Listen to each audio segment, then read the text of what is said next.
So, let's go. Number 1, the buried ones. Right now, you are standing on top of something, rock, dirt. A few feet down, older rock. Keep going and the layers get older and older until you're looking at stone that was laid down before anything with a backbone ever crawled onto land. Hundreds of millions of years are stacked under your shoes like pages in a book nobody reads. Here's the question that should keep you up tonight. If a civilization had existed down there, in one of those older pages, would you be able to tell? In 2018, 2 scientists actually sat down and worked it out. A climate scientist named Gavin Schmidt and an astrophysicist named Adam Frank. They called it the Silurian hypothesis, after some fictional reptile people, and the point of it was not aliens built the pyramids. The point was colder than that. They asked a simple thing. If an industrial species had risen and fallen 60 million years ago, what would be left of it now? And the answer they kept arriving at was almost nothing. Think about what your world actually is. Cities, roads, every car, every phone, every bone of every person alive. Now imagine all of it crushed by time into rock. It doesn't become a layer you could walk through. It becomes a smudge, a line in the stone thinner than a stack of coins. The entire weight of human civilization flattened into something you'd need a microscope and a reason to even look for. Fossils don't help you here either. Fossilization is rare, freakishly rare, and almost none of the Earth's surface is old enough and exposed enough to check. Bury a city for 60 million years and the ocean reworks it, the continents grind it, the planet eats the evidence, the buildings don't last, the skeletons don't last. The proof you want simply isn't there. What does last is chemistry. Strange spikes of carbon, plastics broken down into residues that don't occur in nature, and the really haunting one, certain radioactive elements.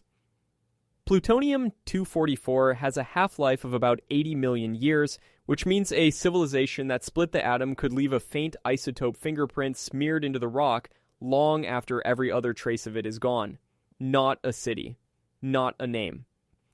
Just a whisper in the elements that says someone was here and they knew how to break an atom and then they weren't here anymore. So the first type of dead civilization isn't out among the stars at all. It's the type you would never find. The type that could be buried under the ground you're sitting on, and the only evidence would be a stain in the stone that you'd have to already suspect to even go looking for. The galaxy might be full of these. Worlds that grew something brilliant and then erased it so thoroughly the planet itself forgot. And that's the gentle one. Because at least the buried ones got old. The next type didn't die of time. It died of warmth. Number 2, the self-cooked. There is a planet 2 doors down from you that used to be nice. You wouldn't guess it to look at it now. Today it's a furnace wrapped in acid, the surface hot enough to melt lead, the air so heavy it would crush you like the bottom of an ocean. But Venus, for maybe the first 2 or 3 billion years of its life, might have had liquid water, oceans, a sky you could have stood under, and then it cooked itself, and it can never go back. Here's how a world does that to itself. It's a feedback loop, and it's a nasty one. The planet warms a little, so some ocean evaporates. Water vapor is a greenhouse gas, so the air traps more heat, so the planet warms more, so more ocean evaporates. Round and round. Each turn makes the next turn worse. There is a line a planet can cross where the loop stops being a problem and becomes the end, and once it's crossed, the oceans don't just shrink. They boil, all of them, into the sky, and then, eventually, gone. That's the part that should bother you. It's a one-way door. Once the water vapor climbs high enough, the sun strips the hydrogen out of it and flings it into space, and you cannot unboil an ocean whose ingredients have already escaped the planet. A self-cooked world is not uninhabitable for now. It is dead in a way that has no undo button. Now picture a version of this with someone living on it. A civilization, going about its business, maybe even watching the numbers climb and arguing about whether the numbers mean anything. And the loop tightens. The seas get shallow. The sky gets white, then thick, then permanent. And at the end of it, there's a world that looks exactly like Venus does today. Nearly 900 degrees, 90 times the air pressure, clouds of sulfuric acid drifting over a surface no one will ever see again. The ruins would still be down there. That's the cruel detail. A self-cooked world doesn't blow up. The structures could still be standing under all that heat, slowly melting at the edges, fossilizing in an oven. You wouldn't need a war or an asteroid or a death ray to make this kind of corpse. You just need a species that warmed its own house a few degrees too far and didn't stop in time. It's the most boring apocalypse on this list. No villain, no bang, just a thermostat and a feedback loop and a door that only swings one way. And honestly, that's what makes it the one you should think about the longest. But warmth is slow. You can see warmth coming. The next type never saw it coming at all, because the thing that killed them was their own sun. Number 3, the sunburned. Look up at our sun and feel a little grateful, because as stars go, ours is calm, steady, boring, even. Most stars are not like ours. Most stars are small, dim, red, and absolutely furious. Red dwarfs make up around 70% of every star in the galaxy. 7 out of 10.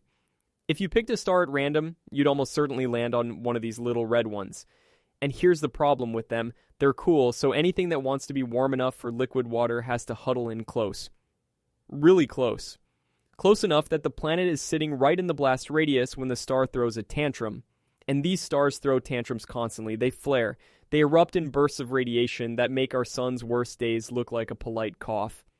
We've watched our nearest neighbor do it.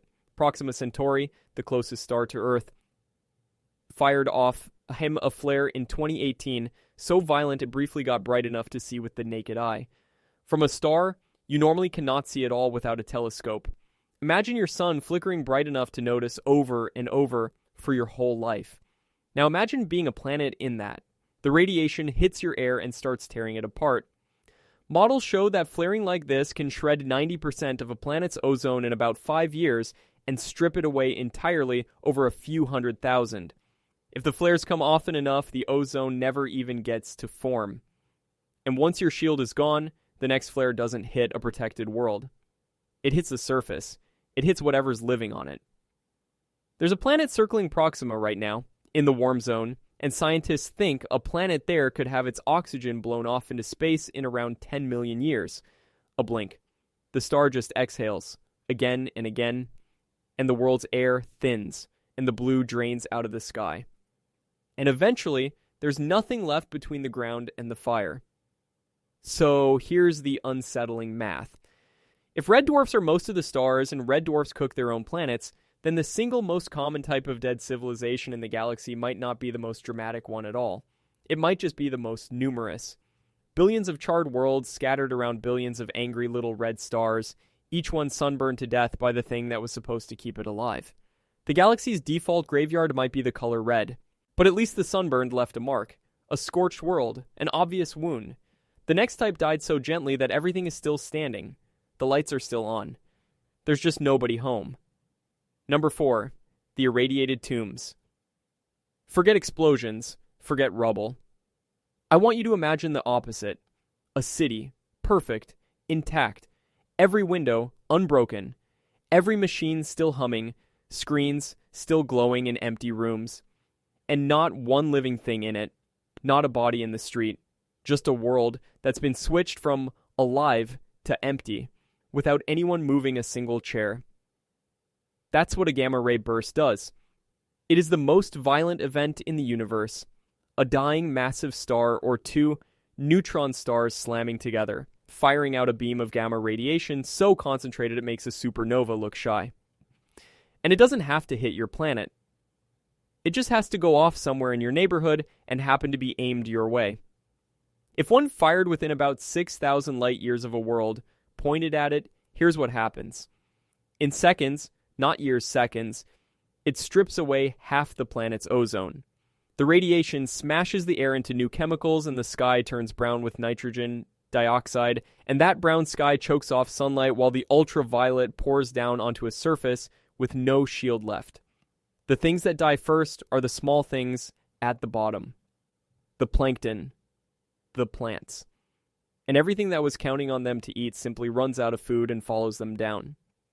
Scientists have actually wondered if this happened to us. There's a theory that a gamma-ray burst helped trigger one of Earth's great extinctions, around 440 million years ago, when something like 85% of species vanished. We're not sure. but we are sure that a dangerously close one should go off in a galaxy like ours maybe twice or more every billion years, which means somewhere out there it has gone off, pointed at someone. And here's why this type is the eeriest on the list. The burst kills the biology and leaves the architecture. There's no shockwave to flatten the cities. The buildings stand. The power, if it ran itself, keeps running. You would arrive at a world that looks completely alive and find that everyone died on the same afternoon, fast with no warning, because there is no warning. The gamma rays arrive at the speed of light, riding along with the first hint that anything is wrong. By the time you could see it coming, it's already done. A whole civilization, preserved at the exact instant it ended. A tomb with the lights left on. The irradiated tombs. You could at least find, if you went there. The next type you could float right above and never know, because the next type died under a roof of ice. Number 5, the drowned. Not every world wears its ocean on the outside. Some of them keep it hidden. Out past the asteroid belt, there are moons with no air worth mentioning and a crust of ice, and underneath that ice, liquid water. Real sloshing dark oceans sealed inside a frozen shell like the filling of something you should not open. Europa, a moon of Jupiter, might hold around twice as much water as every ocean on Earth combined, locked beneath a shell of ice maybe 10 to 15 miles thick. Think about that ratio. More water than your entire planet with a lid on it, and it's warm down there. Not from the sun is useless this far out, but from the moon being squeezed and flexed by the giant it orbits, kneaded like dough until the inside stays liquid. Now here's the thing that should make the back of your neck cold. A world like that is sealed. Completely. There's no atmosphere for us to read for signs of life. There are no city lights to spot because the lights would be under 10 miles of ice. There's no radio leaking out, no heat signature, no chemistry in the air to sniff, because there is no air. Every single tool we have for finding life out there is a tool for reading the surface of a world. And these worlds keep everything that matters underneath. So picture it, a civilization that rose in the black water of a buried ocean. Maybe it never even knew there was a sky, because it never saw one. Just a permanent ceiling of ice overhead, and dark water, and whatever faint glow living things make for themselves. Down in the deep. It lived. It built whatever you build, when you've never seen a star. And then it died. For whatever reason, things die and it sank. And nothing escaped. No signal, no light, no trace climbed up through 10 miles of ice to tell the universe it had ever been there. The fossils are still down there, suspended in black water that no telescope on Earth will ever pierce, around a moon we could fly straight past without the faintest idea. This is the type that breaks the search. Because we keep saying the galaxy is silent, and we keep treating that silence like evidence of absence, but the drowned were always silent. They were silent while they were alive. The galaxy could be full of sealed oceans, each one with its own dead world inside, and the silence wouldn't be empty at all. It would just be a locked door. At least the drowned left a body, even if it's a body we can't reach. The next type didn't leave a body. It left a debris field. Number 6. The shattered. So far, every dead world on this list is at least still a world. A planet, a moon, a thing you could land on. But what if the planet itself doesn't survive? What if the grave isn't a world at all, but the pieces of one? A planet can be broken. A big enough impact, a wandering object, a close pass to a star whose gravity pulls harder on the near side than the far side until the whole thing comes apart. There are ways to take a planet and turn it into a cloud of rubble orbiting where a world used to be. And if there was anyone living on it, they don't get a tomb. They get scattered across a ring of rock 100 million miles wide. Here's the problem with finding a grave like that. From a distance, broken rock looks like broken rock. The universe is full of debris that was never anything but debris. Our own asteroid belt isn't a dead planet at all. It's just stuff that never managed to come together in the first place. So how would you ever tell the difference between natural rubble and the shattered corpse of a civilization? Chemistry. Always chemistry. Because a civilization makes things that nature doesn't bother with. Nearly pure metals. Alloys that don't form on their own. And isotopes. Versions of elements and ratios you simply do not get without someone deliberately refining them. If you flew through a debris field and found a chunk of nearly perfect metal, or a sample of an element sorted in a way that no volcano and no asteroid could ever sort it, you would be holding a piece of a tombstone, not a rock, a receipt. And we already do a version of this in the strangest place. There are dead stars out there, white dwarfs, the burnt-out cinders of suns, and a huge fraction of them have something they shouldn't. Heavy elements smeared across their surface that ought to have sunk out of sight long ago.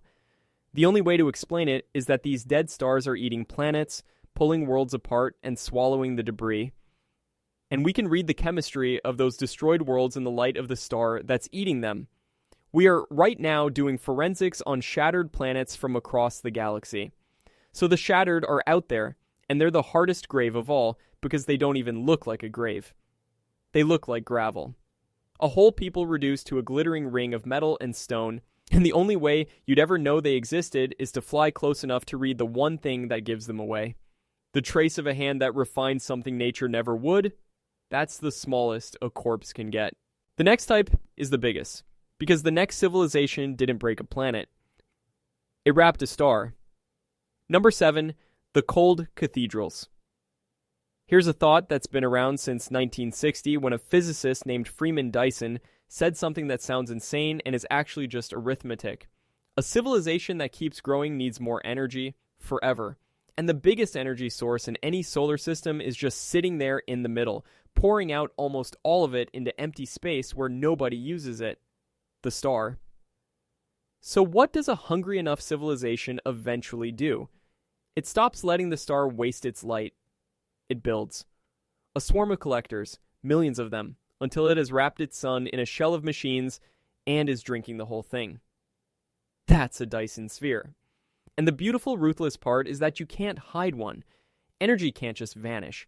If you capture a star's light and run your civilization on it, that energy has to come back out as heat, leftover, low warmth, glowing in the infrared. A working Dyson sphere would be a dark spot where a star should be, leaking heat at the edges. A dead one would be the same, only colder. A vast machine still radiating the last of its warmth around a star nobody's drinking anymore. So we went looking. A team led by an astronomer named Jason Wright ran a search with exactly this idea. Find the heat. They scanned around 100,000 galaxies in infrared, looking for the glow of a civilization big enough to harness not one star, but billions of them. A whole galaxy lit up in waste heat. 100,000 galaxies. And the result has a wonderfully bleak name. A zeroth order null result. Which is the polite scientific way of saying nothing. Not one galaxy obviously taken over. Not one unmistakable cathedral of a civilization that finished the job. Earlier searches looked closer to home, at hundreds and then thousands of nearby sun-like stars, hunting for a single dead giveaway. Same answer. Nothing good. No spheres. And you can read that silence two ways. Maybe nobody ever builds them. Or maybe, and this is the version that fits the title, somebody does, and then they die before they finish or die after they finish, and what's left is a cold husk hanging around a dimmed star, a structure so big it should be the easiest thing in the sky to find, going quietly to nothing because there's no one left inside to keep the lights on. A monument the size of a solar system, built by a civilization that ran out of time. That's the cold cathedrals. And they raise an even stranger possibility. What if a civilization didn't just want to wrap its star, but to move it? Number 8, the star movers. You and your whole world are stuck to a star. You're riding it around the galaxy whether you like it or not, and you have no say in where it goes. Now imagine getting tired of that.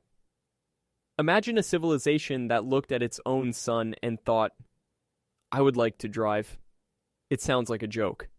It is not a joke.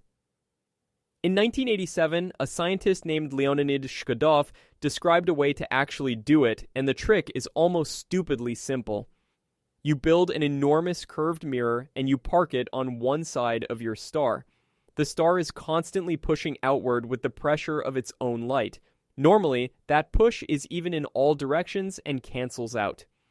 But put a giant mirror on one side, and the light that would have escaped that way gets bounced back, and the push stops being even.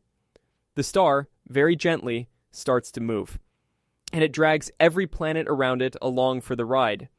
The acceleration is almost nothing, laughably small. You would not feel it. You would not see it in a year or 1,000 years or 1,000,000. But it never stops, and it never gets tired. And over millions of years, that feather touch adds up until you have steered an entire solar system to somewhere new. A civilization could use this to run from a dying region of the galaxy, or dodge something coming, or just go exploring with their whole home in tow. Now, kill them halfway through. That's the type. Because a project like this takes longer than civilizations tend to last. So picture the mirror, half-built, enormous, still hanging beside the star it was meant to push. And the builders are gone, extinct before the voyage even really began.